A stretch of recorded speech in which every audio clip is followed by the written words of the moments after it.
கர்த்தருடைய நாமம் மகிமைப்படுவதாக. எல்லாம் சுகமாக இருக்கிறீங்களா? கர்த்தர் உங்களை நன்றாக வச்சுருப்பார். நம்ம ஜெபம் பண்ணுவோம். அந்த வார்த்தையோட கர்த்தருடைய வார்த்தை நம்மளுக்கு கிடைக்கும்படி கேட்போமா? பரிசுத்த தேவனே, உங்களுடைய பிள்ளைகளோடு கூட பேசுங்கப்பா. நீர் பேசுகிற தெய்வம், எங்களை ஆசீர்வதிக்க வாங்க. உங்களுடைய அன்பின் கரம், உங்களுடைய ஆணிகள் அடிக்கப்பட்ட உங்களுடைய கரம் எங்கள் மேல் வந்து அமரட்டும். இயேசுவின் நாமத்தின் பிதாவே, ஆமென். எடுத்து வாசிப்போம். மார்க் எழுதின சுவிசேஷம் 6ஆம் அதிகாரம் 51ஆம் வசனத்தை கூட வாசிப்போம். மார்க்கு 6:51. அவர்கள் இருந்த படவில் ஏறினார். அப்பொழுது காற்று அமர்ந்தது. அதனால் அவர்கள் தங்களுக்குள்ளே மிகவும் பிரமித்து ஆச்சரியப்பட்டார்கள். சோதரம் மேலே வசனம் சொல்லுது பாருங்க.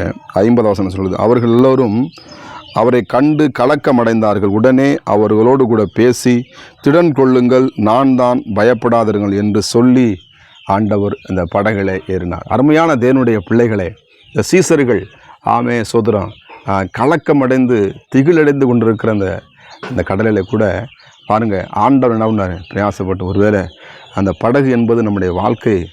சோதரம், ஒருவேளை வாழ்க்கை என்ற படகுகளை நீங்கள் பயணம் பண்ணி கொண்டு இருக்கிறீங்களா? சில விதமான கலக்கங்கள், சில விதமான சோர்வுகள், சில விதமான பலவீனங்கள், வாழ்க்கையில் என்னவா பண்ண சமயம் எப்படியாவது நம்முடைய குடும்பத்தில் பிள்ளையோட வாழ்க்கையில் யார் மாற்றம் வந்து விடாதா என்று அந்த படகுல ஒரு நாள் நீங்கள் பிரயாணம் பண்ணுறீங்களா? இந்த காலை வேளையிலே நம்முடைய ஆண்டவராக இயேசு கிறிஸ்து உங்கள் படகுகளிலே, உங்கள் குடும்பங்களிலே நம்முடைய தேவன் யாருங்க? அவர் குடும்பங்களின் தேவனாக இருக்கார்.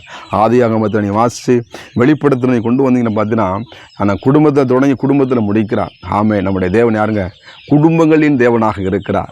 உங்கள் குடும்பத்துக்குள்ளே நீங்கள் எப்படிப்பட்ட சூழ்நிலைகளை கடந்து கொண்டிருந்தாலும் இந்த புதிய நாளிலே கூட ஆண்டவருடைய வல்லமை, ஆண்டவருடைய அன்பு, ஆண்டவருடைய இரக்கம், ஆண்டவருடைய தயவு, ஆண்டவருடைய வழிநடத்துதல் உங்கள் குடும்பத்துக்கு வந்து இறங்குகிறது என்பதை நீங்கள் மறந்துடாதீங்க. கர்த்தர் சொல்கிறார் இந்த காலை நேரத்தில், நான் வந்து என்ன பண்ணுவேன்?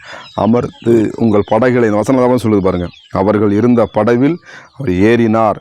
அப்பொழுது காற்று அமர்ந்தது. இந்த காலை நேரத்தில் உங்கள் குடும்பத்துக்களை ஆண்டவர் கதவை சத்தத்தை கேட்டு என்ன பண்ணார் சொல்கிறாரு? ஒருவன் சத்தத்தை கேட்டு கதவை திறந்தால் நான் அவரிடத்தில் வந்து போஜனம் பண்ணுவேன், அவனும் என்னோடு கூட போஜனம் பண்ணுவான் என்று இந்த காலை நேரத்தில் கர்த்தர் இருதய கதவை, உங்கள் படகில் இருக்கிற உங்கள் இதய கதவை என்ன பண்ணார்?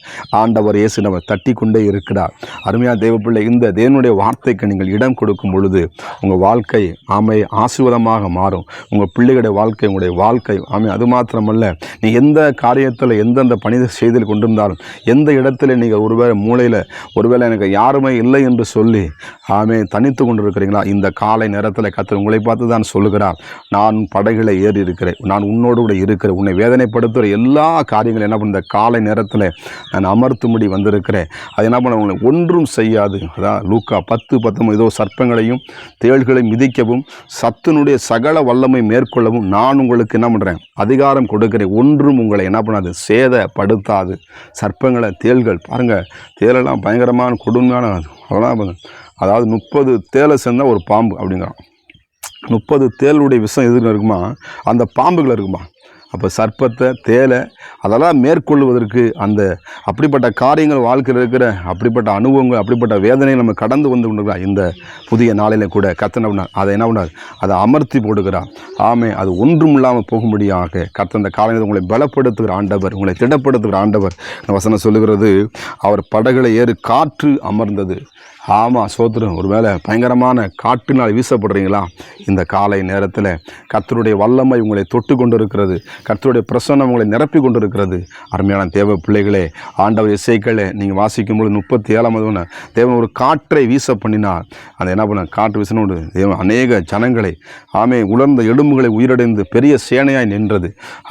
சோத்திரம், கர்த்தருடைய பிரசன்னமான காற்று உங்களை வேற எந்த விதமான பயமுடுத்துகிற காற்று இருந்தாலும் அதை கர்த்தர் இன்றைக்கு நிர்மூலமாக்கி நீங்கள் அமர்ந்திருந்து நானே தேவன் என்று என்ன பண்ணுங்க? அறிந்து கொள்ளுங்கள். பூமியில் உயர்ந்திருப்பேன், உங்கள் குடும்பத்துக்கு உயர்ந்திருப்பேன் என்று ஆண்டவர் சொல்லுகிறார். இந்த காலை நேரத்தில் கர்த்தருடைய பிரசன்னத்தில் நீங்கள் அமருங்க. இந்த வசனம் சொல்லுது, ஆண்டு உங்கள் பக்கத்தில் அமர்ந்திருக்கிறார். கர்த்தருடைய வார்த்தை உங்களுக்குள்ள இருக்கிறது. அந்த வார்த்தை நீங்கள் அமர்ந்திருந்து ஆண்டவர் நோக்கி நீங்கள் பார்க்கும் பொழுது நீங்கள் பிரகாசம் அடைவீர்கள். எந்தெந்த காரியங்களை கலக்கப்படுத்திக் கொண்டிருக்கிறதோ பயப்படுது, அதற்கெல்லாம் கர்த்தர் முடிவை கொண்டு வருவார் என்பதில் எந்த விதமான சந்தேகம் இல்லை.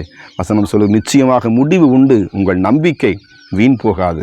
அந்த நம்பிக்கையை தேவனுடைய வார்த்தை மேலே வைங்க. நிச்சயமாக உங்களை வெட்கப்படுத்தாது. உங்கள் தலையை நிமிர பண்ணி உங்கள் வாழ்க்கையில், உங்கள் படகின்ற வாழ்க்கையிலே ஆண்டவர் இயேசு பயணம் செய்வதற்கு நீங்கள் என்ன பண்ண? அவரை கூப்பிடுங்க.